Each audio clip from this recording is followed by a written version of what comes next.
నేనొక పూల మొక్క కడ నిల్చి చివాలున కొమ్మ వంచి శ్రీకరాకారుండ భీకరాకారుండ నరకాదినాదుండ సురువరుండ పాలమీ గడకన్న పాయసాన్నము కన్నా తీయనైనది మన తెలుగు భాష.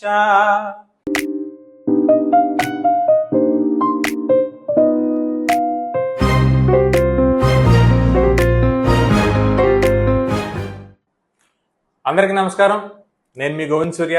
వెల్కమ్ బ్యాక్ టు తెలుగు బడి. మనం దీని ముందు వీడియోస్లో కవి పరిచయాలు ఎలా గుర్తు పెట్టుకోవాలని చెప్పేసి వీడియో చేసుకున్నాం. అలాగే అలంకారాలు కూడా చేసాం. పద్యాలు రాయడానికి ఉపయోగించేటటువంటి విధానాన్ని ఛందస్సు అని చెప్పేసి అంటాం. ఇక్కడ మనకి ఛందస్సులో వృత్త పద్యాలు, జాతి పద్యాలు, ఉపజాతి పద్యాలు అని ఉన్నాయి.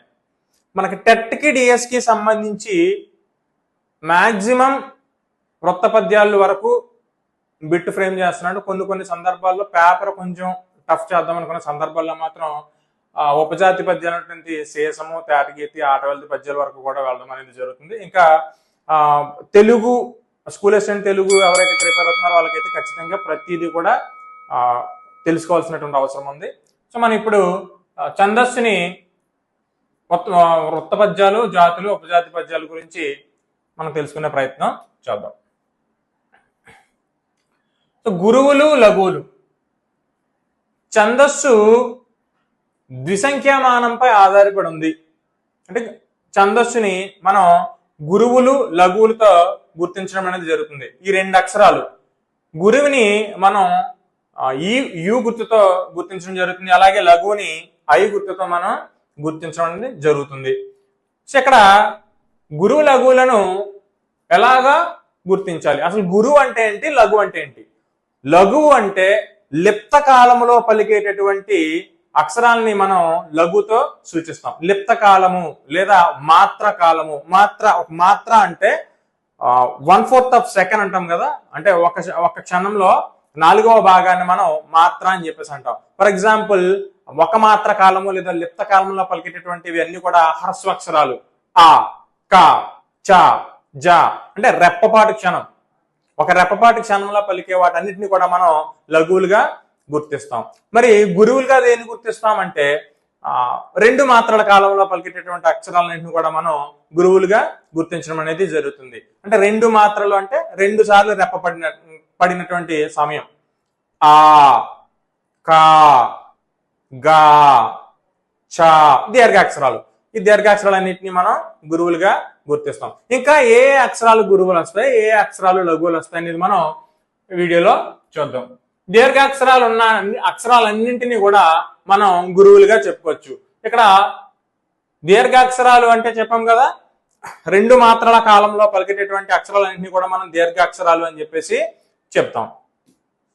ఇక చూడండి, ఆ అనేది దీర్ఘాక్షరం, కో అనేది దీర్ఘాక్షరం, రు దీర్ఘాక్షరం. ఇలాగా ఉండేటటువంటి దీర్ఘాలు ఉండేటటువంటి అక్షరాలన్నింటినీ కూడా మనం గురువులతో సూచించడం అనేది జరుగుతుంది. అలాగే ఐ ఔలను ప్లుతములు అంటారు. ఐ ఔలను ప్లుతములు అని చెప్పేసి అంటాం. ప్లుతములు అంటాం. వీటినే సంయుక్తాచ్చులు అని కూడా అంటాం. ఐ ఔలను సంయుక్తాచ్చులు అంటాము. అలాగే ప్లుతములు అని కూడా అంటాం. ఈ ఐ ఔలను మనం గురువులతో గుర్తించడం అనేది జరుగుతుంది. అంటే ఐ ఔకి వచ్చినప్పుడు మనం ఇది సంయుక్త అచ్చు కదా అని చెప్పి దీని ముందు అక్షరానికి మనం గురువు పెట్టి దీనికి లఘు పెట్టడం అనేది అసలు ఇది. ఎక్కడ మనకి ఐ అక్షరం కనిపించిన, ఔ అనే అక్షరాలు కనిపించిన వాటిని మనం డైరెక్ట్ గా గురువుగా మనం గుర్తించవచ్చు.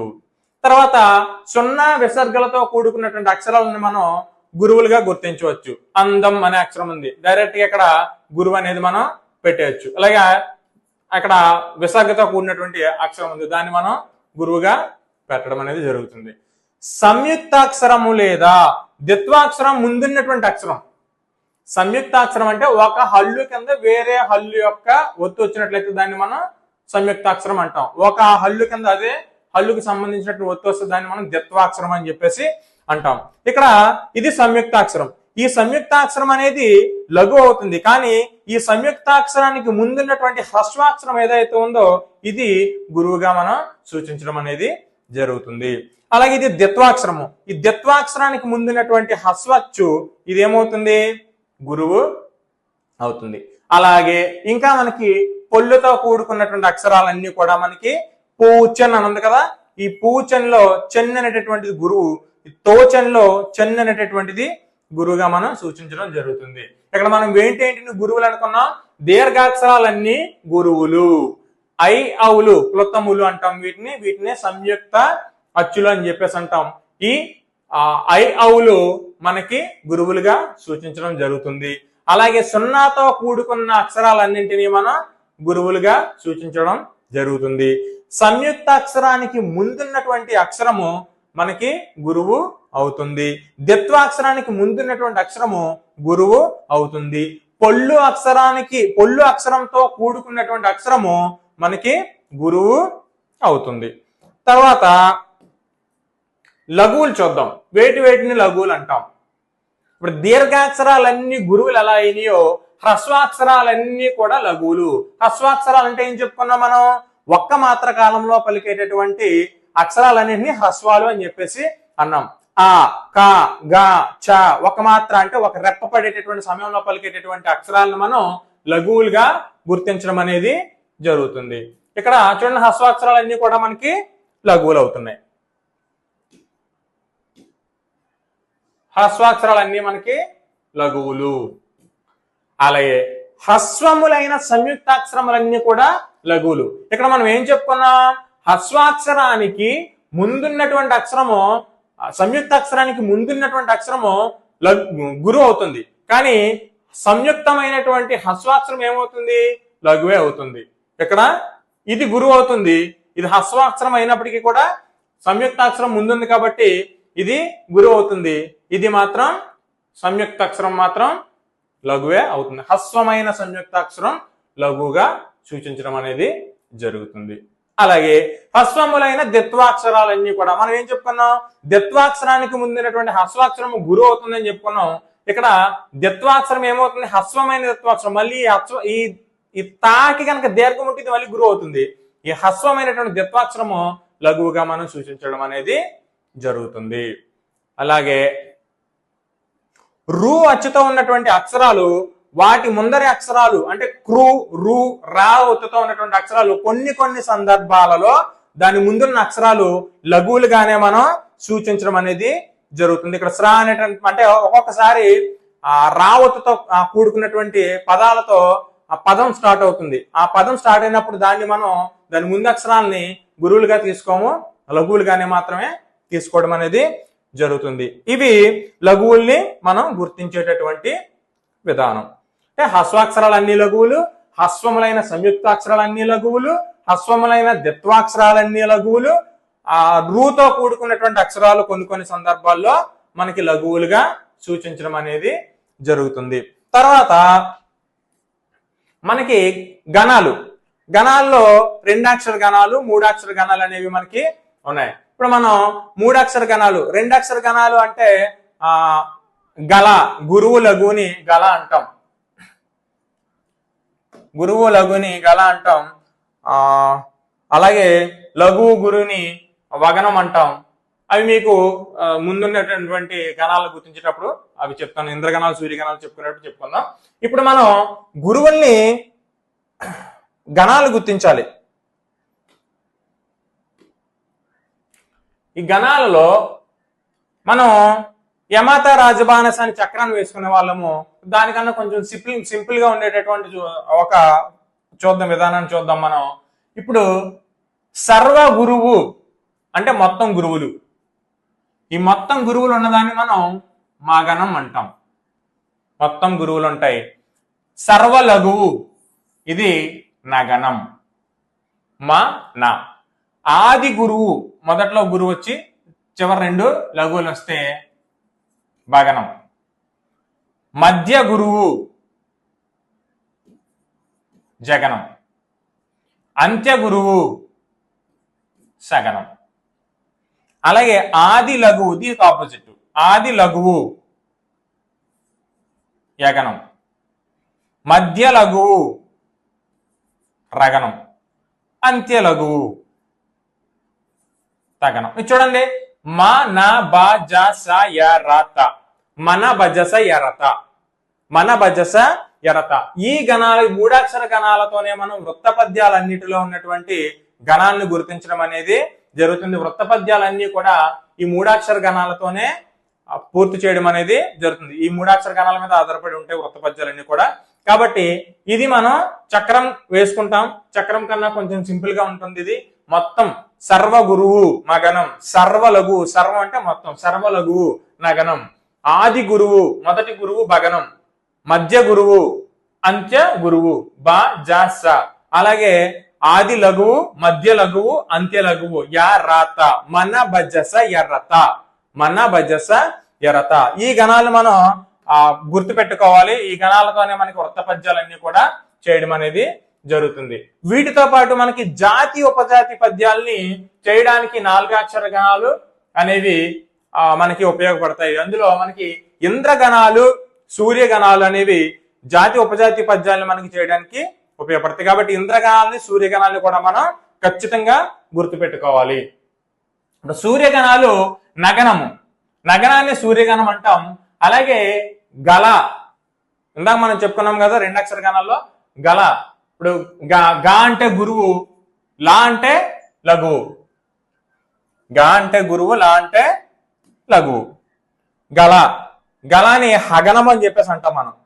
గలాని హగనము అని చెప్పేసి అంటాం, హగనం అంటాం. గా లా గురువు లఘువు. అదే లా గా లఘువు గురువుని వగనం అంటాం, వగనం అంటాం. మనకి సింపుల్ గా గుర్తుపెట్టాలి. ఒక్కొక్కసారి మనకి ఇటువంటి చిన్న చిన్న విషయాల్లో మనం కొంచెం కన్ఫ్యూజ్ అయ్యే అవకాశం ఉంది. ఎందుకంటే మనకి గా గురువు లఘువు హగనమా, లఘువు గురువు హగనమా అనేటటువంటి ఒక చిన్న వస్తుంది. కాబట్టి దాన్ని మనం సింపుల్ గా గుర్తుపెట్టుకున్న ప్రయత్నం ఒకటి చేద్దాం. ఇప్పుడు లఘువు గురువుని వగనం అన్నాం కదా, లా గా వా. మనం ఎవరన్నా కూర్చున్నప్పుడు కొంచెం లెగవా అంటాం కదా, కొంచెం లెగవా ప్లీజ్, కొంచెం లెగవా నేను కూర్చుంటా అంటాం కదా. లెగవా అంటే లెగవా అంటాం కదా. అలా లగవా వగనం. హగల హగలం, హగలం హగలం. హగల అంటే హగనం అనేది గలాని హగనం అని చెప్పేసి అంటాం, లగాని వగనం అని చెప్పేసి అంటాం. ఈ విధంగా అది గుర్తుపెట్టుకున్న ప్రయత్నం ఒకటి చేద్దాం. తర్వాత ఇంద్రగణాలు మనకి నల, నగ, సల, భరత. అంటే నగనానికి లఘువు ఒకటి యాడ్ అయింది, మళ్ళీ నగనానికి గురువు ఒకటి యాడ్ అయింది, సగనానికి లఘువు ఒకటి యాడ్ అయింది. ఇవి 4 అక్షర గణాలు. నల, నగ, సల, భరత. నల, నగ, సల, భరత. ఇవి మనకి ఖచ్చితంగా వీటిని మనం గుర్తు పెట్టుకోవాలి. ఇంద్రగణాలు, సూర్యగణాలు అనేవి, వీటితోనే మనం జాతి ఉపజాతి పద్యాలు చేయడం అనేది జరుగుతుంది. సో మనకి ఇంద్రగణాలు నల, నగ, సల, భరత. సూర్యగణాలు 2 సూర్యగణాలు. ఇంద్రగణాలు 6, సూర్యగణాలు 2. నగనము హగనము సూర్యుడు. తర్వాత మనకి వృత్త పద్యాలు. ఈ వృత్త పద్యాలన్నీ మనం 3 అక్షర గణాలతో మనం గుర్తించడం అనేది జరుగుతుందని చెప్పాం. ఈ వృత్త పద్యాలకు సంబంధించినటువంటి ఒక చిన్న టేబుల్ ఒకటి చూద్దాం మనం. ఊ అంటే ఉత్పలమాల, చా అంటే చంపకమాల, సా అంటే శార్దూలం, మా అంటే మత్తేబం. ఊ చా సా మా, ఊ చా సా మా. ఉత్పలమాల పద్యంలో భరణ బబరవ అనేటటువంటి గణాలు మనకి ఉంటాయి. ఉత్పలమాల పద్యంలో భరణ బబరవ అనేటటువంటి గణాలు మనకి, అంటే ఇప్పుడు మనం రాసుకున్నాం కదా, బా అనేటటువంటి గురువు లఘు లఘుని బా అని చెప్పేసి చెప్పుకున్నాం. అలాగే సర్వగురువుని ఏమో మగనం అని చెప్పేసి అనుకున్నాం, సర్వగురువుని మగనం అని చెప్పేసి అనుకున్నాం, సర్వ లఘువునేమో నగనం అని చెప్పేసి అనుకున్నాం. సో మనకి ఇక్కడ ఉత్పలమాల పద్యంలో భరణ బబరవ అనేటటువంటి గణాలు ఉంటాయి. ఉత్పలమాల పద్యాన్ని మనం ఈజీగా గుర్తుపట్టగలగా. మనకి పద్యం ఇచ్చిన తర్వాత అది వృత్త పద్యమా లేకపోతే తేటగీతి, ఆటవేళది, శేష పద్యాలకి ఒక్కొక్క పద్యం ఒక్కొక్క మోడల్లో ఉంటుంది మనకి. దాన్ని బట్టే మనం ఈజీగా గుర్తుపట్టవచ్చు. అంటే బిట్ మనం తొందరగా చేయాలనుకుంటే ఖచ్చితంగా మనం వీటిని గుర్తుపెట్టుకోవాల్సిన అవసరం ఉంది. ఉత్పలమాలలో భరణ బబరవ అనేటటువంటి గణాలు ఉంటాయి. 20 అక్షరాలు ఉంటాయి. 20 అక్షరాలు ఉంటాయి. యతి స్థానం 10వ అక్షరం ఉంటుంది. యతి స్థానం 10 అక్షరం ఉంటుంది. బాగుంది, ఇంతవరకు బాగానే ఉంది. మనల్ని సింపుల్ గా అడగాలనుకుంటే ఒక ఉత్పలమాల పద్యం ఇచ్చేస్తాడు. ఉత్పలమాల పద్యంలో మనం మొదటి 3 అక్షరాలతో గణం చేసేస్తాం. బాగా వచ్చిందంటే ఓకే భరణ బబరవా ఇది ఉత్పలమాల పద్యం అని చెప్పేసి అనుకుంటాం. ఇంకా డౌట్ వస్తే ఏం చేస్తాం, ఒకసారి అక్షరాలు లెక్క పెట్టేసుకుంటాం. అక్షరాలు లెక్క పెట్టేటప్పుడు మనం సున్నాని పొల్లు అక్షరాన్ని లెక్క పెట్టకుండా లెక్క పెట్టాలి. సున్నాని పొల్లు అక్షరాన్ని లెక్క పెట్టకుండా లెక్క పెట్టేస్తాం. ఓకే, మనకి అంతవరకు బాగానే ఉంది. అక్షరాలు లెక్క పెట్టేస్తాం, 20 వచ్చేసినాయి. మొదటి గణం భగనం వచ్చేసింది కాబట్టి ఇది ఉత్పలమాల భరణ బబరవ ఉత్పలమాల అని చెప్పేసి పెట్టేస్తాం. ఓకే, అలా కాకుండా ఇంకా మనల్ని కొంచెం ఈ వీటి నుంచి కాకుండా తేటగీతి ఆట వాళ్ళది శీర్ష పద్యాల నుంచి ఇచ్చినప్పుడు ఖచ్చితంగా ఘన విభజన మనం చేయాలి. అవి ఇచ్చినప్పుడు ఖచ్చితంగా ఘన విభజన చేస్తాను, కానీ మనం అది ఏ పద్యం అనేది గుర్తుపట్టలేము. సో వీటికి సింపుల్ గా టెక్నిక్ ఏంటంటే మొదటి అక్షరం కనుక మనకు భగనం వచ్చింది అనుకోండి, భరణ బబరవ అక్షరాలు లెక్క పెట్టేసుకుంటే దాని ఉత్పలమాల కింద కన్ఫర్మ్ చేసేసుకోవచ్చు మనం. అంతవరకు ఓకే బాగానే ఉంది. ఈ చంపకమాలకి కూడా చ అంటే చంపకమాల, నజ బజ జజరాని గణం అంటే మొదటి గణం కనుక నగనం అయ్యి అక్షరాలు లెక్క పెట్టుకున్న తర్వాత 21 అక్షరాలు వస్తాయి కానీ మనం చంపకమాల అని కన్ఫర్మ్ చేసేస్తాం.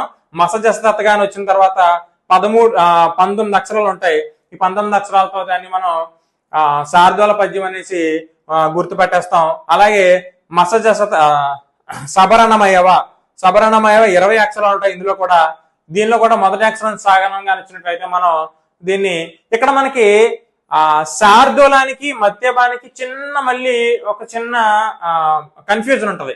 ఏంటంటే మసజసతగా శార్దూలమా లేకపోతే సబరణమయవా అక్కడికి వచ్చిన తర్వాత బిట్టు చేసేటప్పటికి అంటే కొంచెం బాగా దీని మీద ప్రాక్టీస్ చేసిన వాళ్ళకి పర్లేదు, కొంచెం పరిచయం తక్కువ ఉన్న వాళ్ళకి అయితే మాత్రం ఖచ్చితంగా ఇది చిన్న కన్ఫ్యూజ్ అయ్యే అవకాశం ఉంది. కాబట్టి దీన్ని కూడా అలా గుర్తుపెట్టుకోవాలి. సమోసా గుర్తుపెట్టుకోండి, సా మా స సమోసా, స మసజస తతగా, శార్దూలం మసజస తతగా.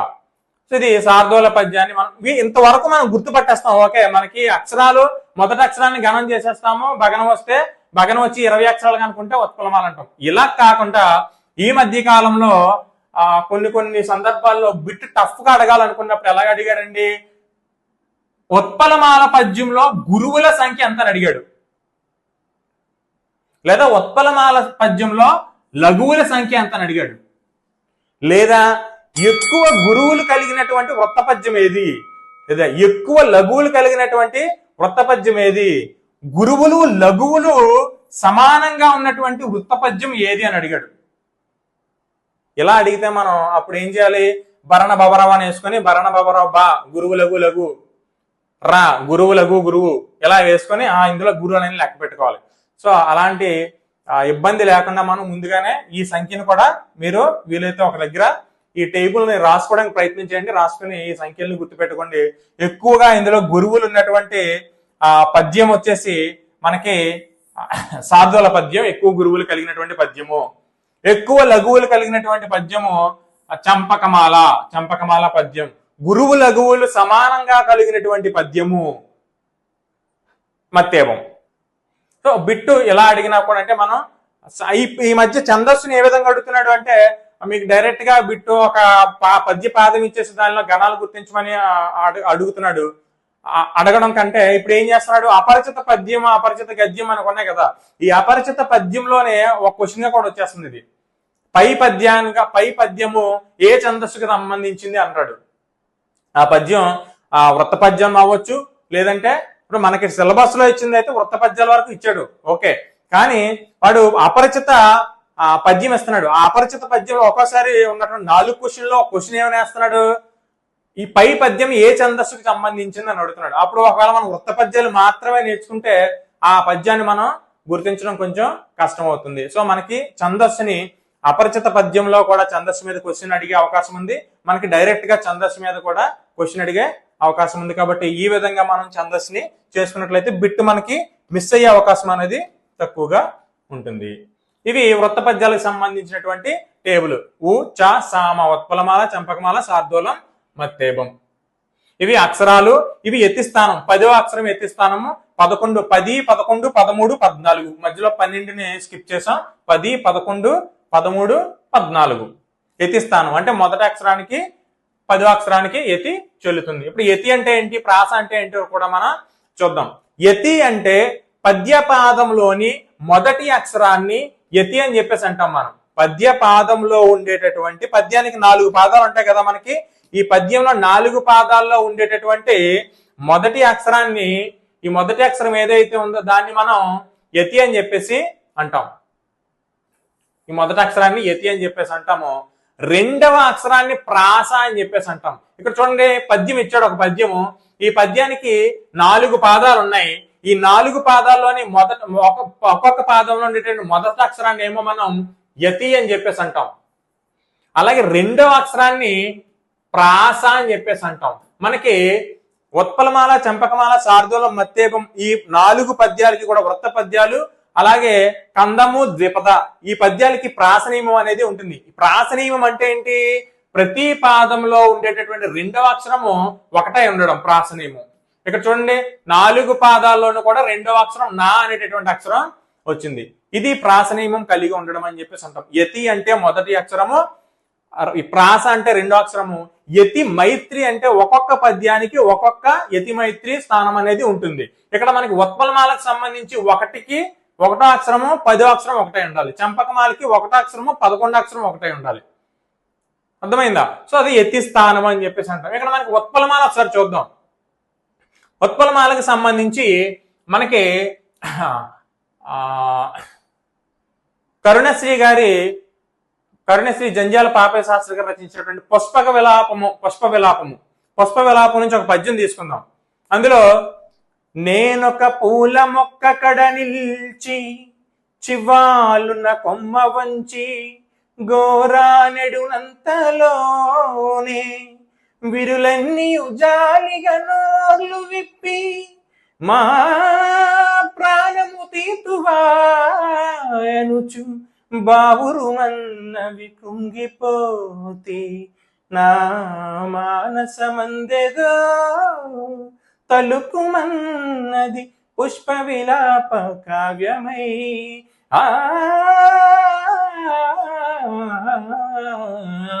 ఇది ఒక పద్యం మనకి పుష్ప విలాపం. చాలా చక్కని పద్యాలు.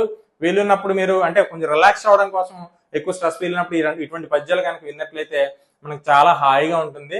ఆ జంధ్యాల పాపయ్య శాస్త్రి గారు రచించినటువంటి పద్యాలు. ఈ పద్యంలో కనుక మనం తీసుకుందాం. ఈ పద్యం ఉత్పలమాల పద్యం ఎలాగైందో చూద్దాం. ఇప్పుడు ఇక్కడ నేనొక నే అనేది గురువు, నేను దీర్ఘం ఉంది కాబట్టి గురువు, లఘువు లఘువు, గురువు లఘువు, గురువు లఘువు, లఘువు లఘువు లఘువు గురువు. సారీ,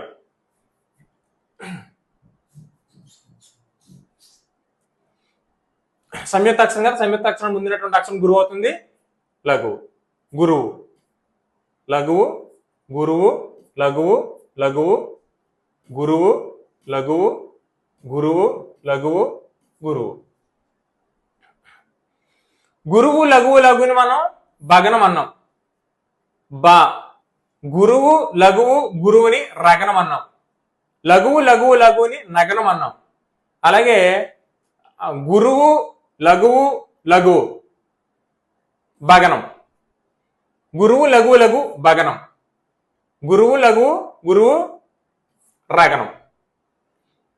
లఘువు గురువుని అన్నాం లా గా వా అన్నాం కదా, లెగవా అని చెప్పి అందాకే. లఘువు గురువుని వగనం అన్నాం. చూడండి, ఇక్కడ బా రా నా బా బా రా వా భరణ బబరవ అనే గణాల్ని మనం ఏం చెప్పుకున్నాము? ఉత్పలమాల పద్యానికి సంబంధించినటువంటిది అని చెప్పుకున్నాం. ఇందులో 20 అక్షరాలు ఉంటాయని చెప్పుకున్నాం. 3, 3, 6, 9, 10, 11, 12, 13, 14, 15, 16, 17, 18, 19, 20. మనం 0తో కూడుకున్నటువంటి అక్షరాన్ని ఒక అక్షరం కింద లెక్క పెట్టమని చెప్పాము. 0 కానీ పొల్లు అక్షరాలతో కూడుకున్న అక్షరాలని ఒక అక్షరం కింద మనం భావించాలి. కాబట్టి 20 అక్షరాలు సరిపోయాయి. మరి 10వ అక్షరం అనేది నాతో 10వ అక్షరానికి యతి స్థానం అనేది సరిపోయింది. నాకి 10వ అక్షరానికి యతి స్థానం అనేది సరిపోయింది అనమాట. ఇలాగ 4 పద్యాలు మనం చూసినట్లయితే 4 పద్యాల్లో ప్రతి పాదానికి కూడా భరణ బబరవ అనేటటువంటి గణాలు వస్తాయి. ప్రతి పాదంలో కూడా 20 అక్షరాలు ఉంటాయి. ప్రతి పాదంలో మొదటి అక్షరానికి 10వ అక్షరానికి యతి స్థానం అనేది సరిపోతుంది. ఇలాగా ప్రతి పాదంలో ఉండేటటువంటి భరణ బబరవ అనేటువంటి గణాలు కనుక వచ్చినట్లయితే మనం దీన్ని ఉత్పలమాల పద్యంగా చెప్పుకోవడం అనేది జరుగుతుంది. తర్వాత ఇదే ఉత్పలమాలకు సంబంధించినటువంటి ఎగ్జాంపుల్స్ ఇంకా చాలా ఉన్నాయి మనకి. తర్వాత చంపకమాల పద్యం చూద్దాం. చంపకమాల పద్యాన్ని చూసినట్లయితే, చదువది ఎంత గల్గిన రసజ్ఞత ఇంచుక చాలకున్నా ఆ చదువు నిరర్ధకంబు గుణ సంయుతులెవ్వరు మెచ్చరచ్చటన్ పదునుగా మంచి కూర నలపాకము చేసిననైనా అందు ఎంపొదవెడ ఉప్పు లేక రుచి పుట్టగా నేర్చునట్టయా భాస్కర శతకానికి సంబంధించినటువంటి పద్యాలన్నీ కూడా మనకి సాధారణంగా చంపకమాల పద్యాలు ఎక్కువగా మనకి ఉంటాయి. ఇక్కడ చూద్దాం. గణాలు గుర్తించినట్టయితే లఘువు లఘువు లఘువు లఘువు గురువు లఘువు గురువు లఘువు లఘువు లఘువు గురువు లఘువు లఘువు గురువు లఘువు లఘువు గురువు లఘువు లఘువు గురువు లఘువు గురువు. నగనం నా మధ్య గురువుని ఏం చెప్పుకున్నాం? జానం. ఆది గురువుని భగనం అన్నాం. మధ్య గురువు జగనం. మధ్య గురువు జగనం. మధ్య గురువు జగనం. మధ్య లఘువు రగనం. నా జా బా జా జా జా రా నజ బజ జజరా అనేటటువంటి గణాలు కలిగినటువంటి పద్యాన్ని మనం చంపకమాల పద్యంగా చెప్పుకున్నాం. ఇందులో 21 అక్షరాలు ఉంటాయి. లెక్క పెట్టుకున్నట్లయితే దీనికి 11వ అక్షరం అనేది యతి స్థానంగా మనం చెప్పుకోవచ్చు. రెండవ అక్షరం ప్రాస అని చెప్పుకున్నాం. రెండో అక్షరం ఇక్కడ దా అనేటటువంటి దాగుణంతానికి చెందినటువంటి అక్షరం వచ్చింది. ఇది చంపకమాల పద్యానికి సంబంధించినటువంటి గణ విభజన. ఇలా మనం గురువుల్ని లఘువుల్ని గుర్తుపట్టడం అనేది చాలా ఇంపార్టెంట్. మనకి ఆ గురువు లఘువుల్ని మనం గుర్తించగలిగినట్లయితే అంటే మనకి వృత్త పద్యాల్ని మనం ఈజీగానే గుర్తుపట్టవచ్చు. వృత్త పద్యాన్ని మనం ఈజీగానే గుర్తుపట్టవచ్చు. మొదటి అక్షరాన్ని బట్టి ఆ అక్షరాలను లెక్క పెట్టేసినట్లయితే మనకి ఏ వృత్త పద్యమో చెప్పేయచ్చు. తర్వాత మనం శేష పద్యానికి సంబంధించి యమదొంగ సినిమాలో ఒక పద్యం ఉంటుంది. మోహన్ బాబు గారు జొన్నవిత్తులు గారు రచించారు ఈ పద్యాన్ని. ఈ పద్యం ఇప్పటి తరానికి కూడా చాలా సులభంగా అర్థమయ్యే విధంగా జొన్నవిత్తులు గారు ఈ పద్యాన్ని రచించడం అనేది జరిగింది. ఈ పద్యం గురించి ఒకసారి చూద్దాం. మీకు ఈ పద్యాన్ని పాడి వినిపిస్తాను. శ్రీకరాకారుండ భీకరాకారుండ నరకాదినాదుండ సురువరుండ భువన భౌతమ్ములన్ క్రోదండ సూరుండ మార్తాండ తనుజుండ మారకుండ చండ ప్రచండ పాషండ ప్రకాయుండ కాలపాసదరుండ కర్కసుండ జయ జయమాగ్రణి జయమాగ్రణి అని వతకోటి పొగడు సంవర్ధనుండ హట్టినను గూర్చి రవ్వంత అదరకుండ మంచి మర్యాదలెవ్వి పాటించకుండా యముడు రానప్పుడి సభాపకుండ చేయుదుర మీరే ఎవరు మీరు చేయుదుర మీరే నన్ను లెక్క చేయకుండా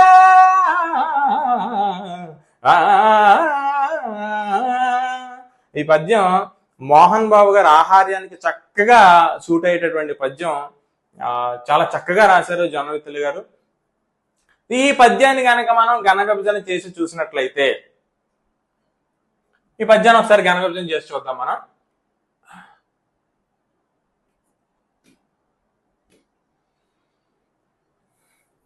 ఇది గురువు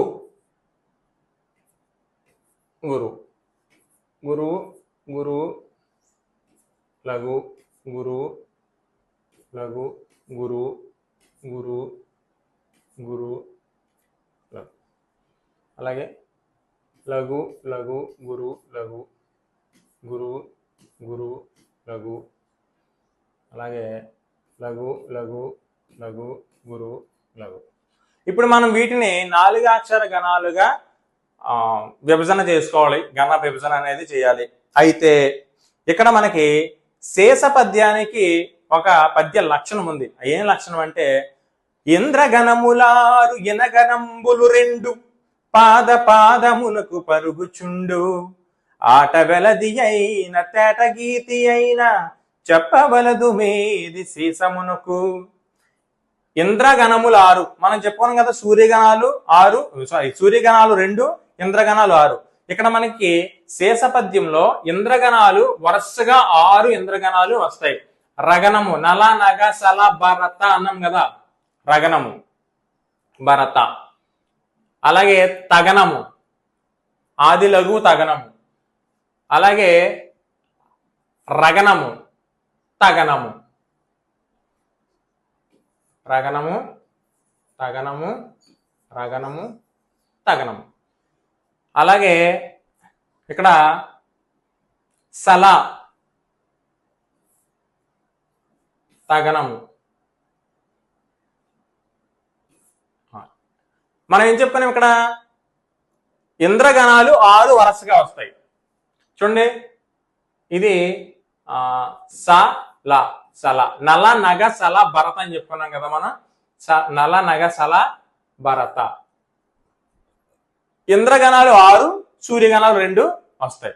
ఇక్కడ చూడండి, ఇది రా అనేది ఇంద్రగణము, తా అనేది, రా అనేది ఇంద్రగణాలు. నల నగ సల భరత, రగణము, తగనము. ఇక్కడ సల అనేటటువంటి ఒక గణం వచ్చింది, ఇది తగనము. వరుసగా 6 ఇంద్రగణాలు వచ్చాయి. వరుసగా 6 ఇంద్రగణాలు వచ్చాయి. తర్వాత వచ్చినటువంటి 2 సూర్యగణాలు వస్తాయని చెప్పుకున్నాం. ఇక్కడ నగనం అనేది సూర్యగణము, గల, హగల అని చెప్పుకున్నాం కదా, హగనము. హగనం అనేది సూర్యగణము. మనకి శేషపద్యం యొక్క లక్షణం ఏంటి? 6 ఇంద్రగణాలు, 2 సూర్యగణాలు వస్తాయి. ఈ మనకి శేషపద్యంలో 4 పాదాలు ఉంటాయి, కానీ ప్రతి పాదాన్ని 2 భాగాలుగా మనం విడదీసుకోవడం అనేది జరుగుతుంది. సో మనకి శేషపద్యంలో ఎన్ని పాదాలు ఉంటాయి అంటే 4 పాదాలు ఉంటాయి. ఎన్ని భాగాలు ఉంటాయన్నప్పుడు ప్రశ్న వేస్తే మనం 8 భాగాలని చెప్పాలి. ఈ శేషపద్యాన్ని మనం 4 పాదాలని 8 భాగాలుగా విభజించుకోవడం అనేది జరుగుతుంది. ఇప్పుడు మనకి మొదటి 6 గణాలు ఇంద్రగణాలు వస్తాయి, తర్వాత 2 గణాలు సూర్యగణాలు అనేవి వస్తాయి. 1వ అక్షరానికి 3వ గణంలోని 1వ అక్షరానికి ఎత్తు చెల్లుతుంది. 1లో ఈ అనేటటువంటి అచ్చుతో, బి అనేటటువంటి అచ్చుతో ఇక్కడ ఎత్తి స్థానం అనేది కుదిరింది. అలాగే 5వ గణంలోని మొదటి అచ్చుతోని 7వ గణంలోని మొదటి అక్షరంతోని ఎత్తి చెల్లుతుంది. 5 నా, 7 ఇక్కడ చూడండి, ఇక్కడ మనకి ఇక్కడ ఎత్తి చెల్లలేదు. ఎత్తి చెల్లనప్పుడు ప్రాస ఎత్తి చెల్లుతుంది. దీనికి ప్రాస నియమం ఉండదు. ఉపజాతి పద్యాల్లో శేషము, తేటగీతి, ఆటవెలది పద్యాలకి ప్రాస నియమం అనేది ఉండదు. కానీ యతి ప్రాస యతి చెల్లుతుంది. ప్రాసయతి అంటే ఏంటంటే, మనం ప్రాస అంటే ఏం చెప్పుకున్నాం, 2 అక్షరం చెప్పుకున్నాం. యతి అంటే ఏం చెప్పుకున్నాం, మొదటి అక్షరం చెప్పుకున్నాం. ప్రాసయతి అంటే ఒకవేళ మొదటి అక్షరంతో కనుక యతి చెల్లకపోతే 2వ అక్షరంతో యతి చెల్లడాన్ని ప్రాసయతి అంటాం. ఇక్కడ 2వ అక్షరం ఏంటి, కా వచ్చింది. ఇక్కడ చూడండి, 3వ గణం 2వ అక్షరం కా వచ్చింది. ఇక్కడ మళ్ళీ 3వ గణంలోని 2 అక్షరం కూడా కా వచ్చిందంటే రెండింటికి యతి మైత్రి చెల్లింది. యతి మైత్రి లేనప్పుడు ప్రాసయతి చెల్లింది. ఇక్కడ కూడా చూడండి, ఇక్కడ 5వ గణం మొదటి అక్షరంతోని 7వ గణం మొదటి అక్షరంతోని ప్రాస చెల్లలేదు, యతి చెల్లలేదు, యతి మైత్రి కుదరలేదు. కాబట్టి ఇక్కడ 2వ అక్షరం తీసుకుంటాం మనం. ఇక్కడ రా అనేటటువంటి అక్షరం 2 వచ్చింది. 7లో రా అనేది కూడా ఇక్కడ రు అంటే రాగునింతానికి సంబంధించినటువంటి అక్షరం వచ్చింది. కాబట్టి ఇక్కడ ఈ పద్యంలో మనకి యతి మైత్రి కుదరలేదు, కానీ ప్రాసయతి కుదిరింది. ప్రాసయతి కుదిరింది. ఇలాగా యతి మైత్రి కుదరినప్పుడు ప్రాసయతి అనేది ఈ శేషపద్యంలోని తేటగీతి, ఆటవెలది పద్యాల్లో మనకి ప్రాసయతి అనేది కుదురుతుంది. ఇలాగా శేషపద్యంలో 4 పాదాలు ఉంటాయి. 4 పాదాలని 8 భాగాలుగా విభజించడం జరుగుతుంది. మొదటి 6 గణాలు ఇంద్రగణాలు వస్తాయి, చివరి 2 గణాలు సూర్యగణాలు వస్తాయి. ఇది శేషపద్యం యొక్క లక్షణం. తర్వాత శేషపద్యానికి తోడుగా తేటగీతి కానీ ఆటవెలది కానీ చెప్పుకోవాలని చెప్పేసి అనుకున్నాం. సో ఇక్కడ మనకు ఒక పద్యం ఉంది. అదే పద్యం, అట్టి నన్ను చూసి అట్టి నన్ను కూర్చి రవ్వంత అదరకుండా అనేది, అది కూడా పద్యం. ఆ పద్యంలో ఏ పద్య లక్షణం ఉందో ఒకసారి మనం గణ విభజన తీసి తెలుసుకుందాం. ఇక్కడ అట్టి అన్నాడు, ఆ అనేది గురు వస్తుంది, ఎందుకంటే ముందున సంయుక్తాక్షరము ఉంది కాబట్టి. ఇది గురువు, లఘువు, లఘువు, లఘువు, గురువు, లఘువు, గురువు, గురువు, లఘువు, లఘువు, లఘువు, లఘువు, గురువు, లఘువు. ఇక్కడ గల మనం గణాలు కనుక విభజించినట్లయితే సల, తగనము, నగనము, రగనము. ఇక్కడ గల అంటే హగనము. ఇక్కడ ఏమొచ్చింది? సల, ఇది తగనము, ఇది నగనము, హగనము. ఇది తేటగీతి పద్యం. ఎలా అంటే తేటగీతి పద్య లక్షణం ఏంటి? సూర్యుడొక్కడుండు సురరాజులిద్దరు దినకర ద్వయంబు తేటగీతి. సూర్యుడొక్కడు అంటే మొదటి గణం సూర్యగణం వస్తుంది, సూర్యగణము. సురరాజులు, సురులకు రాజు ఇంద్రుడు కాబట్టి ఇంద్రగణము. ఇక్కడ సల అనేది నల, నగ, సల, భరత అని చెప్పుకున్నాం కదా. సల అనేది, తగనం అనేది ఇంద్రగణాలు. ఇంద్రగణాలు ఎన్ని? 2. సూర్యగణము 1. సురరాజులు సూర్యుడు ఒక్కడు దినకర ద్వయంబు. దినకరుడు అంటే సూర్యుడు. మళ్ళీ సూర్యుడు ఒక్కడు, సురరాజులిద్దరు, దినకర ద్వయంబు అంటే మళ్ళీ సూర్యుడు. దినకరుడు అంటే సూర్యుడు. సూర్యగణాలు 2 వస్తాయి. తేటగీతి పద్యం యొక్క లక్షణం ఏంటి? సూర్యుడు ఒక్కడుండు సురరాజులిద్దరు దినకర ద్వయంబు తేటగీతి. ఒక సూర్యగణము, 2 ఇంద్రగణాలు, 2 సూర్యగణాలు కనుక వరుసగా ప్రతి పాదంలోనూ వచ్చినట్లయితే దాన్ని మనం తేటగీతి పద్యం అని చెప్పేసి చెప్పుకుంటాం. ఈ తేటగీతి పద్యంలో మొదటి అక్షరానికి 4వ గణం మొదటి అక్షరానికి యతి అనేది చెల్లుతుంది. మొదటి అక్షరానికి 4వ గణం మొదటి అక్షరానికి యతి అనేది ఇక్కడ చెల్లింది. చూడండి, ఆకి ఆ వచ్చింది, యతి మైత్రి సరిపోయింది. ఒకవేళ యతి మైత్రి కుదరనట్లయితే ప్రాసయతి అనేది ఖచ్చితంగా ఉంటుంది. ప్రాస నియమం అనేది ఈ ఉపజాతి పద్యాలకి ప్రాస నియమం అనేది ఉండదు. ఇది తేటగీతి పద్యం. 4 పాదాలు ఉంటాయి. 4 పాదాల్లోనూ కూడా మొదటి గణం ఏమో సూర్యగణము, తర్వాత 2 గణాలు ఇంద్రగణాలు, తర్వాత 2 గణాలు సూర్యగణాలు వచ్చినట్లయితే దాన్ని మనం తేటగీతి పద్యం అని చెప్పేసి చెప్పుకుంటాం. తర్వాత మనకి ఆటవేలది పద్యం ఉంది. ఆటవేలది పద్యం చెప్పుకునే ముందు ఇది కూడా శేష పద్యం. మనకి మేగడ రామలింగ స్వామి గారు రచించినటువంటి చక్కటి తెలుగు భాష గురించి చక్కటి పద్యం ఇది. ఒకసారి మీకు ఇది పాడి వినిపిస్తాను. ఇది శేష పద్యానికి సంబంధించిన పద్యం. వీలైతే దీన్ని గణ విభజన చేసి చూడండి. శేష పద్యానికి సంబంధించినటువంటి పద్యం ఇది. పాలమి గడకన్న పాయసాన్నము కన్నా తీయనైనది మన తెలుగు భాష.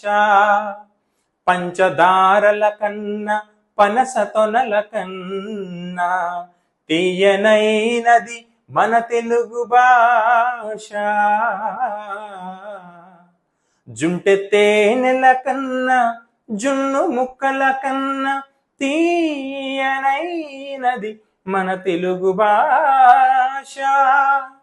తీయ మామిడి కన్నా తీపులన్నిటి కన్నా తీయనైనది మన తెలుగు భాష. తెలుగు భాషలో పుట్టుటే గొప్ప వరము. తెలుగు తల్లిని ఎదలోన తలుచుకొంచు పూజ్య భావము తను వెల్ల పులకరింప. అంజలింతము రండి ఓ ఆంధ్రులారా,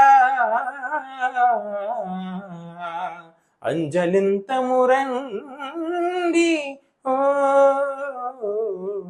ఆంధ్రులారా.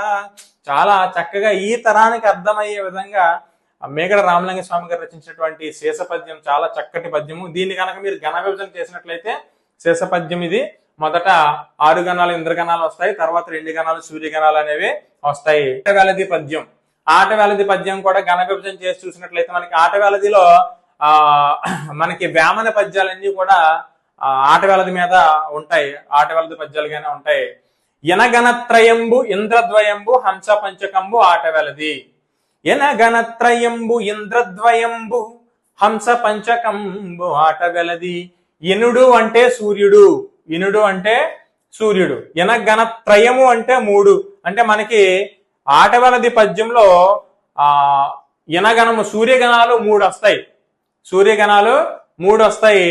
తర్వాత ఇంద్రద్వయంబు, ఇంద్రగణాలు 2 వస్తాయి. అంటే ఇక్కడ మనకి ఆటవలది పద్యానికి సంబంధించినట్టు చూడండి, గురువు లఘువు, గురువు లఘువు, గురువు లఘువు, అలాగే గురువు లఘువు, గురువు లఘువు, లఘువు గురువు లఘువు. ఎనగణత్రయంబు గల గల గల, హగనము హగనము హగనము, ఇది రగనము, ఇది సల, రగనము, ఇది సల. 3 ఇంద్రగణాలు, 3 సూర్యగణాలు. ఎనగణత్రయంబు, ఇనుడు అంటే సూర్యుడు, ఇనుడు అంటే సూర్యుడు.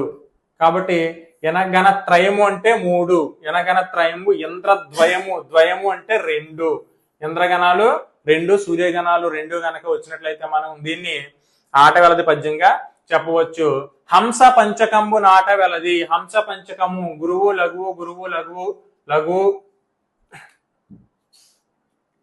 లఘువు, లఘువు లఘు, గురువు లఘువు, గురువు లఘువు. ఇది చూడండి, గురు 1 2 3 5 గణాలు కూడా. హంస పంచకము అంటే సూర్యగణాలు 5 కూడా. పంచకము అంటే పంచ అంటే 5, 5 కూడా సూర్యగణాలు. 1 3 పాదాలు, 1 3 పాదాలు, 3 సూర్యగణాలు, 1 3 పాదాలు, 3 సూర్యగణాలు ప్లస్ 2 ఇంద్రగణాలు వస్తాయి. 2 4 పాదాలు, 5 కూడా సూర్యగణాలే వస్తాయి. ఇది ఆటవలది పద్యం. సో మనకి జాతి పద్యాల్లో కంద పద్యము, ద్విపద పద్యాలు కూడా ఒకసారి మనం తెలుసుకున్నట్లయితే మనకి ఎక్కడ కూడా బిట్టు మిస్ అవ్వకుండా ఉండే అవకాశం ఉంది. ఇప్పుడు మనం కంద పద్యం కనుక చూసుకున్నట్లయితే కంద పద్యంలో, కంద పద్యాన్ని ఈజీగా గుర్తుపట్టవచ్చు మనం. ఎందుకంటే 4 పాదాల్లో కూడా 1 3 పాదాలు, 1 3 పాదాలు పొట్టిగా ఉంటాయి మనకి. ఎందుకంటే ఇందులో 3 గణాలే ఉంటాయి. 1 3 పాదాల్లో 3 గణాలు ఉంటాయి. 2 4 పాదాల్లో 5 గణాలు ఉంటాయి. కాబట్టి ఇవి పొడవుగా ఉంటాయి.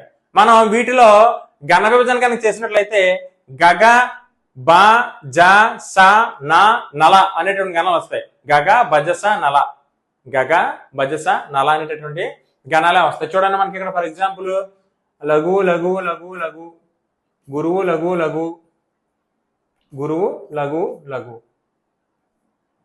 ఇది నల, బా బా చూసుకున్నాం కదా. గగ బ జ స నల, ఈ గురువులే, ఇవే గణాలు మనకి కంద పద్యంలో రావడం అనేది జరుగుతుంది. మనకి ఈ పద్యంలో 1 3 పాదాలు, సారీ 1 3 పాదాలు ఏమో ఒకలా ఉంటాయి, 2 4 పాదాలు ఒకలా ఉంటాయి. ఇక్కడ 1 3 5 7 ఈ గణాల్లో బేసి గణాలు అంటాం మనం వీటిని. ఈ బేసి గణాల్లో జగనం అనేది రాకూడదు, బేసి గణాల్లో జగనం అనేది రాకూడదు. 6వ గణం మాత్రం ఖచ్చితంగా జగనం గాని నల గాని ఉండాలి. 6వ మొదటి అక్షరము లఘువుతో కనుక ప్రారంభించినట్లయితే 4 పాదాల్లోని మొదటి అక్షరం అనేది లఘువే ఉంటుంది.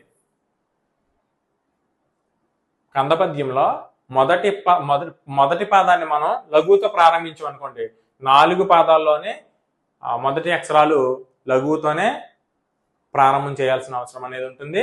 కందపద్యానికి సంబంధించి మనం ఈ విధంగా తెలుసుకోవచ్చు.